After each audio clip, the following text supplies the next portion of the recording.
उद्धव बाळासाहेब ठाकरे गटाच्या उपनेत्या सुषमा अंधारे कालपासून बीड जिल्ह्याच्या दौऱ्याला आहेत. अनेक कार्यकर्ते संवाद साधतात, बैठका घेत आहेत. आता आपण विधानसभा आता काही दिवसावर लागणार आहे, त्या अनुसार पाहू शकतो संपूर्ण आता विधानसभेचे विरोध वाजणार आहे. आज केंद्रीय मंत्री बैठक पत्रकार परिषद होणार आहे. या अनुसार आपण त्यांच्याशी जाणून तरी काल 2 दिवसापासून आपण बीडच्या दौऱ्यावर आहोत. अनेक कार्यकर्त्यांचे आपण संवाद साधतात. काय परिस्थिती? विधानसभा निवडणुकांच्या पार्श्वभूमीवर हा निरीक्षण दौरा सुरू आहे. माझ्या समवेत उपनेत्या अस्मिताताई गायकवाड आहेत आणि संपर्क संघटक, संपर्क प्रमुख वगैरे या सगळ्यांचा दौरा आहे.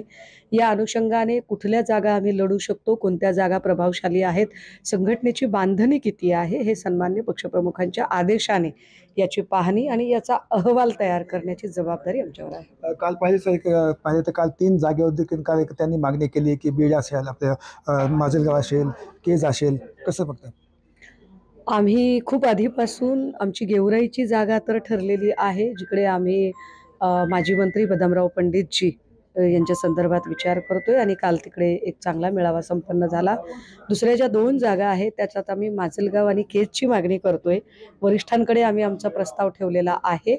सपोज याच्यामध्ये जर आम्हाला काही जागांमध्ये ॲडजस्टमेंट करावी लागली तर ती ॲडजस्टमेंट कोणत्या जागांवरची असावी, त्याची म्युच्युअल रिप्लेसमेंट काय असेल त्याचा सुद्धा विचार केला जाईल. मात्र माजलगाव आणि केज याही जागा आम्ही मागत आहोत. अशाच पद्धतीने जेव्हा आम्ही आता लातूरमध्ये आजपासूनचा दौरा सुरू होईल तेव्हा लातूरमधली औशाची जागा असेल किंवा अहमदपूरची जागा, निलंग्याची जागा, याही जागांवर आम्ही दावा आमचा करतोय.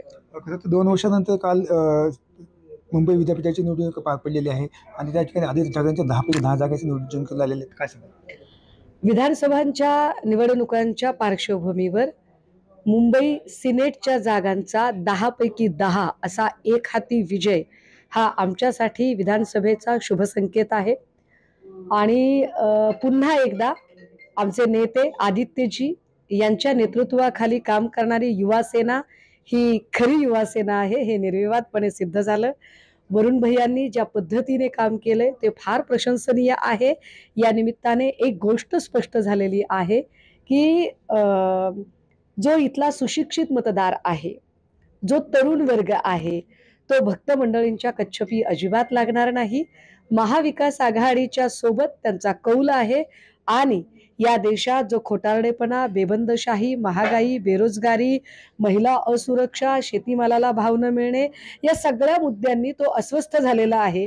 असा अस्वस्थ सुशिक्षित युवा वर्ग आमच्याकडे आकृष्ट होतोय, हेच मुंबई सिनेटच्या 10 पैकी 10 जागा प्रमाणित करतात.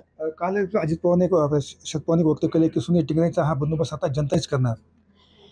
ज्या वडगाव शेरीत मी स्थानिक रहिवासी आहे, त्या वडगाव शेरीतून सुनील टिंगरे यांना अत्यंत विश्वासाने लोकांनी निवडून दिलं होतं.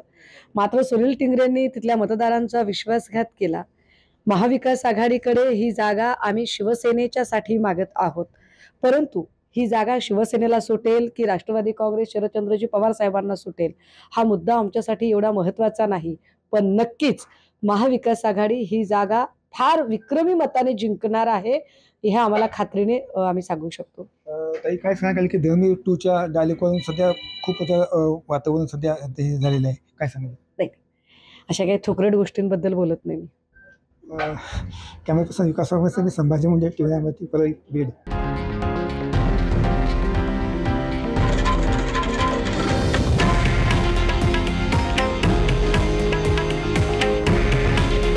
हे आहे देशातील नंबर 1 न्यूज नेटवर्क आणि आपण पाहत आहात TV9 मराठी.